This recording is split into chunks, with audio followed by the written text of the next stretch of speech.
Understanding deviance, straying from the norm. What is considered normal behavior?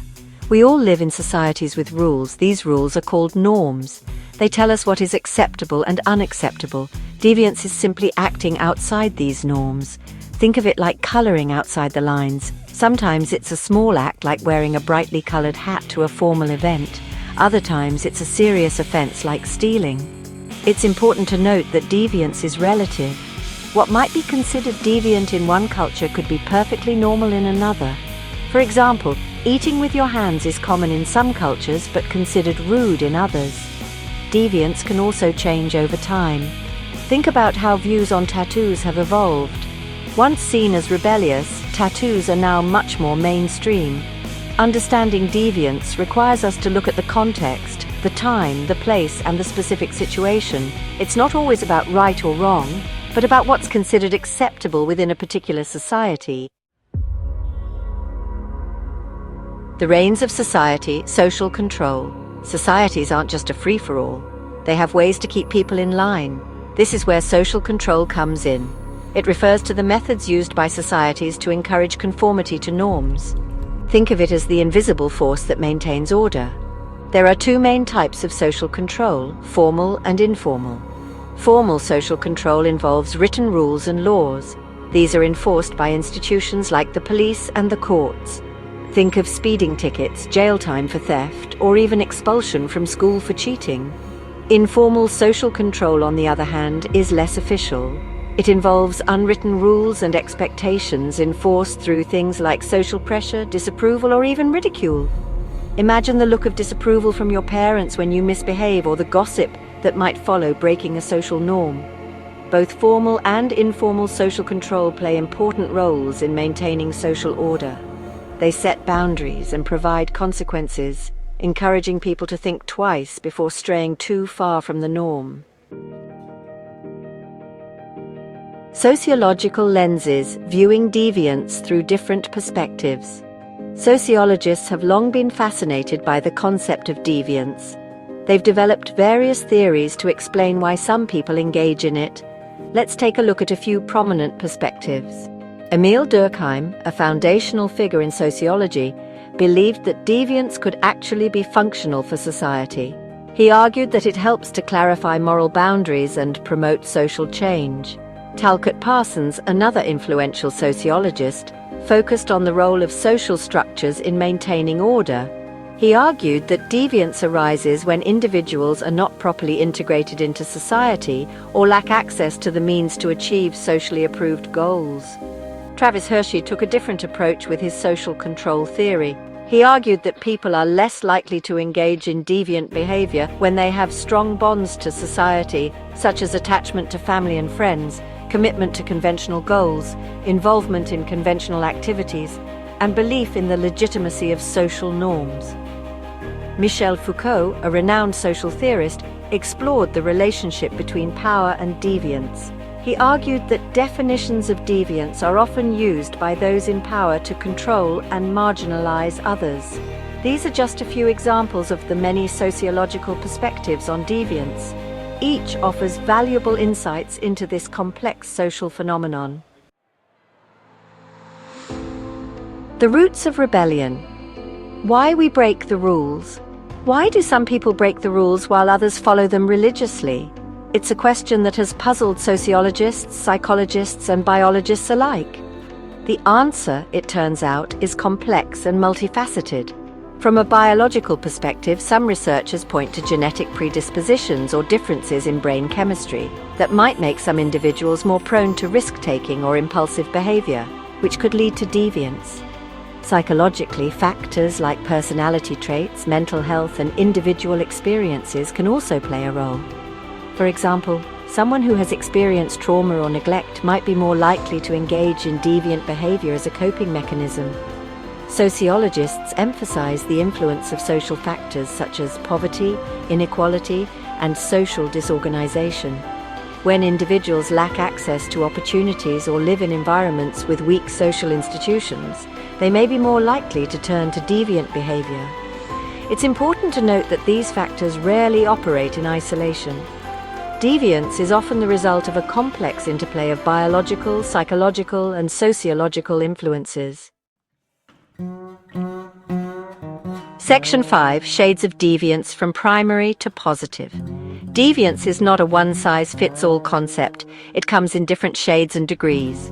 Primary deviance refers to minor acts of rule-breaking that are often temporary or isolated.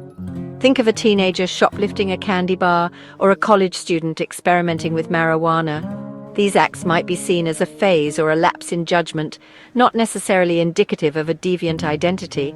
Secondary deviance, on the other hand, occurs when an individual's deviant behavior becomes more frequent, serious, and part of their identity.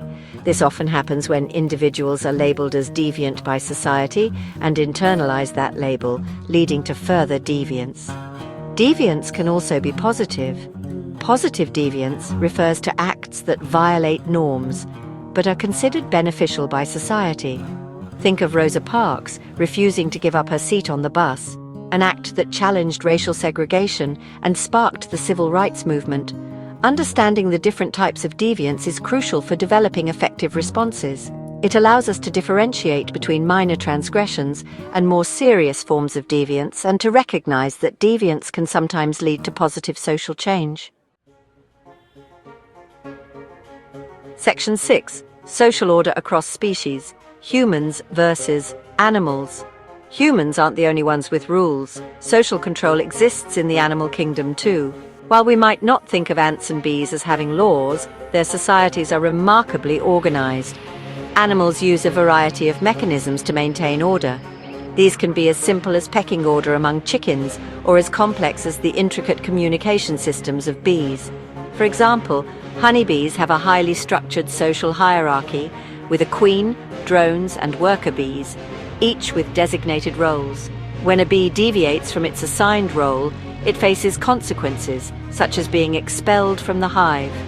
While there are similarities in how humans and animals maintain social order, there are also key differences.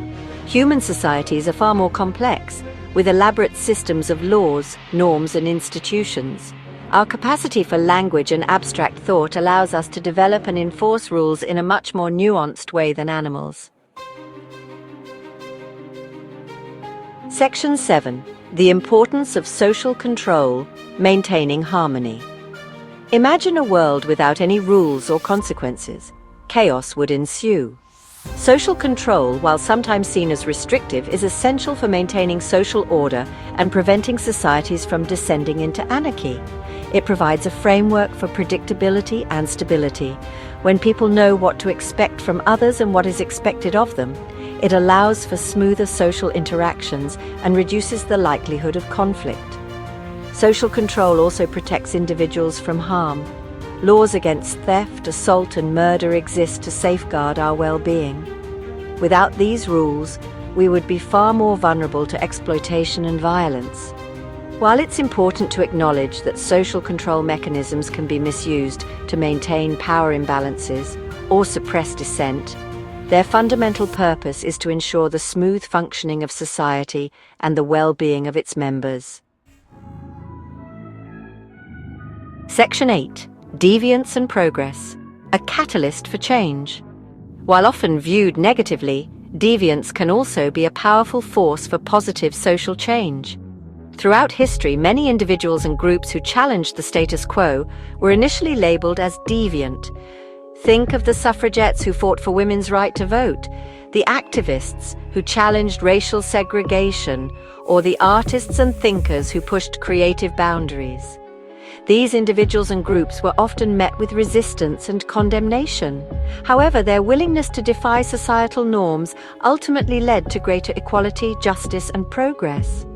Deviance can expose the flaws in existing social structures and highlight the need for reform. It can spark conversations, challenge assumptions, and inspire new ways of thinking and being.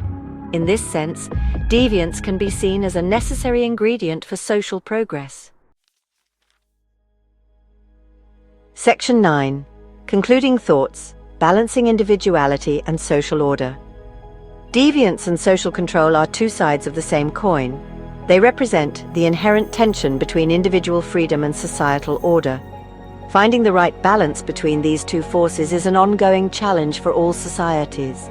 Too much social control can stifle individuality, creativity, and progress.